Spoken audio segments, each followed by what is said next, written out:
Bonjour à toutes et à tous, un plaisir de vous savoir fidèle à ce rendez-vous de l'information dont voici les grandes articulations. Il vous est sûrement déjà arrivé de tutoyer quelqu'un dès la première rencontre au lieu de la vouvoyer. Eh bien, sachez que c'est une imprudence. Du tutoiement et du vouvoiement, que faut-il savoir? On en parle. Et facile d'accès, les réseaux sociaux prennent de plus en plus de place dans le quotidien. Cet engouement pour une vie sociale virtuelle gagne en popularité et a des impacts sur les relations interpersonnelles. Et de l'écrivain au lecteur, le livre passe par les soins attentifs de plusieurs corps de métier dans l'édition. Un métier qui nécessite des atouts particuliers. Un spécialiste nous en parle dans un instant.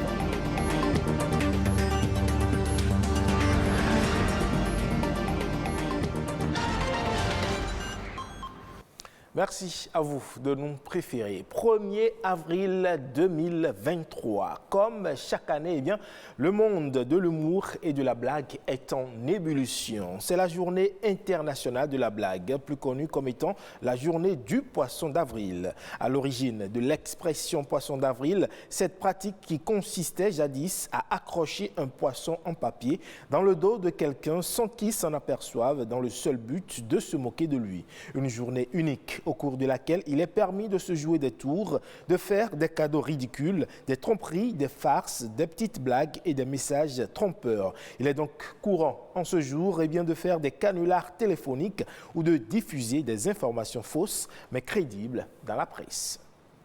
Et ce qui n'est pas courant, c'est de tutoyer quelqu'un que vous ne connaissez pas ou que vous venez de rencontrer alors que la bienséance voudrait bien que vous voyez. Difficile, n'est-ce pas, de se reprendre en de pareilles circonstances, surtout si l'on sait dans quelles conditions, si l'on ne sait pas dans quelles conditions il faut tutoyer ou encore vouvoyer une personne. Du tutoiement et du vouvoiement, que faut-il savoir? Explication à travers cet élément signé Oded dessous, Cédric Sosouagbo, présenté par Reine Ouira. Dans les relations interpersonnelles, il existe des règles de la langue française. Le vouvoiement et le tutoiement s'inscrivent dans cette logique. Le tutoiement, c'est pas trop poli selon moi. C'est mieux de vouvoyer que de tutoyer. Quand on vouvoie, c'est plus poli, c'est se respecter sur soi-même. Vouvoyer, c'est une formule de politesse.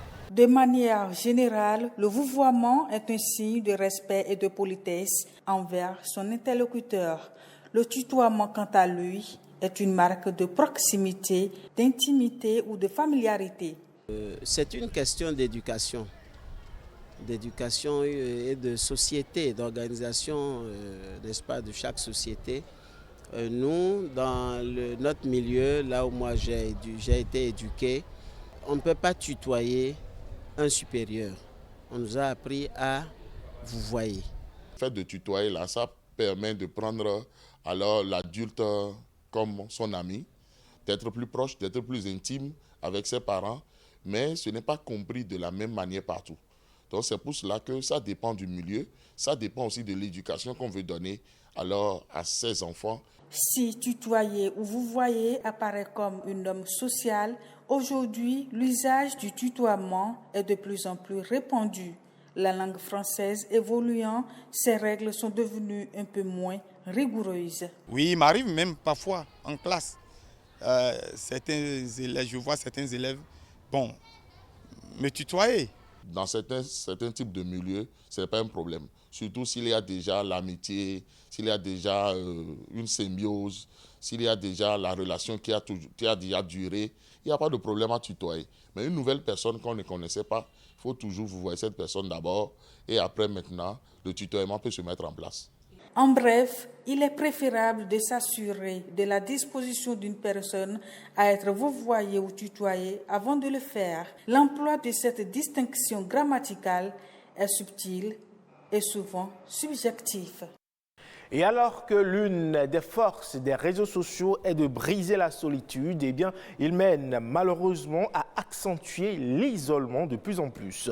Certains individus trouvent plus aisé d'échanger à travers un écran que dans le monde réel, de telle sorte que les échanges avec les autres dans le monde réel, justement, s'amenuisent jusqu'à disparaître totalement.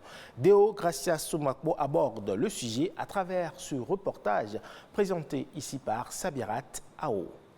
WhatsApp, Facebook et Telegram. Voilà les réseaux sociaux les plus utilisés. À longueur de journée, les jeunes gens sont scotchés à leur téléphone au point d'en devenir dépendants. Une utilisation abusive, source de distanciation physique. Quand j'utilise le téléphone à la maison et en présence des parents, ça les énerve ou ça les met en colère, ils me confisquent. L'autre, celui qui est immédiatement à côté de vous, trouve que vous ne lui taillez pas d'importance, vous ne lui accordez pas une petite considération et ça peut fâcher votre adversaire, votre vis-à-vis. Les réseaux sociaux aujourd'hui constituent un véritable problème au sein des couples. Souvent quand on rentre à la maison, on est plus occupé par le portable que la petite famille. Madame serait en train de vous parler et vous avez vos idées ailleurs, concentrez à communiquer avec les gens du dehors. Parce que peut-être ce que l'autre vous dit est un peu plus intéressant. Lorsque vous avez le portable, vous manipulez. Et par exemple, vous avez votre petit qui est en train d'aller vers le feu ou bien il est en train de s'amuser ou bien il monte sur une chaise. À cause des réseaux sociaux, vous négligez le petit et jusqu'à ce que le petit tombe pour casser les bras ou bien les membres.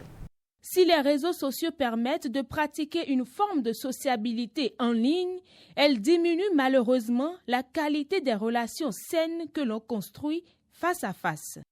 Les réseaux sociaux, vous savez, c'est un mal nécessaire. Et donc, l'utilisation qu'on en fait permet de pouvoir prendre le bon côté. Mais l'utilisation que vous en faites peut vous amener dans le décor et disloquer les rapports ou les relations sociales. C'est des éléments qui peuvent dégrader complètement les relations sociales, qui peuvent conduire à la dislocation, à la méfiance, même à la stigmatisation. Concilier les pratiques de sociabilité en ligne et hors ligne en privilégiant les relations interpersonnelles, voilà la clé pour entretenir une bonne cohabitation. Et lui, il est un interlocuteur de l'écrivain. Il est d'ailleurs le plus proche.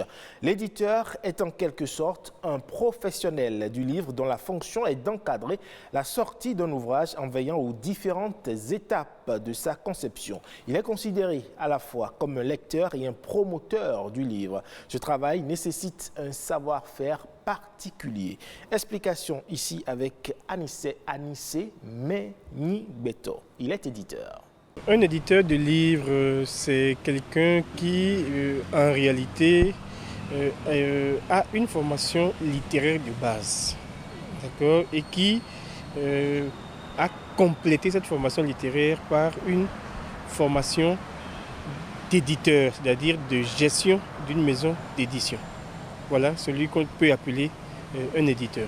Les normes pour se faire appeler éditeur. Il faut avoir un registre du commerce, il faut avoir un numéro IFU et être en règle avec le fixe. L'écrivain, en réalité, ne devrait pas avoir une relation directe avec l'imprimeur sans passer par l'éditeur. Parce que c'est l'éditeur qui a reçu la formation nécessaire pour savoir dans quel format un livre peut être fabriqué, quelle image de couverture proposer, quel titrail proposer. L'écrivain finit d'écrire, c'est l'éditeur qui fait le livre. Quand il finit d'accoucher toutes ses idées, il a le génie, c'est vrai. Mais il y a aussi un travail éditorial au niveau de l'éditeur qui part déjà du titre, du contenu, la forme. Est-ce qu'il faut orienter l'ouvrage vers le genre roman, le genre nouvelle, le genre conte, le genre essai, le genre théâtre, ainsi de suite. C'est un travail d'éditeur. L'éditeur est là pour veiller à ce que l'ouvrage puisse respecter ces normes-là indiquées. À présent, on fait un tour d'horizon des sujets ayant marqué l'actualité durant ces dernières 48 heures. C'est la Nation en bref, présentée ici par Arnaud Adadja.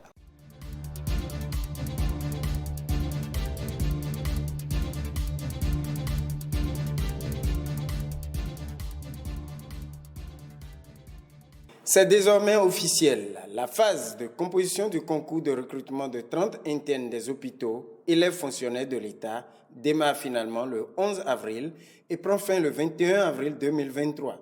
La nouvelle a été officiellement annoncée par la ministre du Travail et de la Fonction publique. Les listes d'inscription et de rejet de candidatures sont à consulter sur le portail du dit ministère.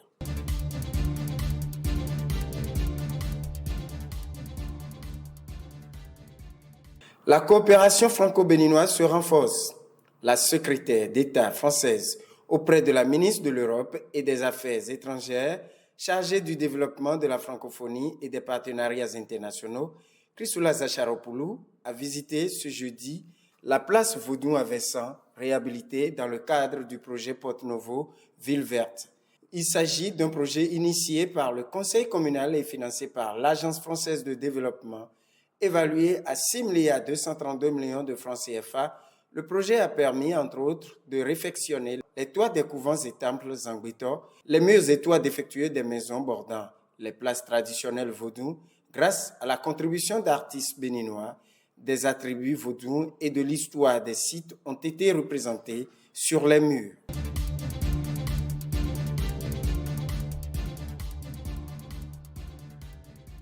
Démarrage à Ouinhi des manifestations officielles de la Journée africaine de l'alimentation scolaire. Le thème de cette 8e édition est « Stimuler les systèmes locaux d'approvisionnement alimentaire et les chaînes de valeur régionales ». Le rôle de la ZLECAf pour les programmes d'alimentation scolaire durable et l'amélioration de l'apprentissage. Lancé par le ministre des Enseignements maternels et primaires et le représentant du Programme alimentaire mondial au Bénin, la Journée africaine de l'alimentation scolaire est une occasion pour les États membres de l'Union africaine de donner une visibilité à l'alimentation scolaire en tant qu'instrument de paix et permettant également aux enfants d'avoir accès à l'école et d'y rester pour terminer leur cursus scolaire. Le PAM, en collaboration avec le gouvernement du Bénin, est passé de 300 à plus de 7500 tonnes de vivres locaux en l'espace de 3 ans. Cela traduit la volonté manifeste de contribuer fortement au renforcement de l'économie locale à travers l'appui à la production locale.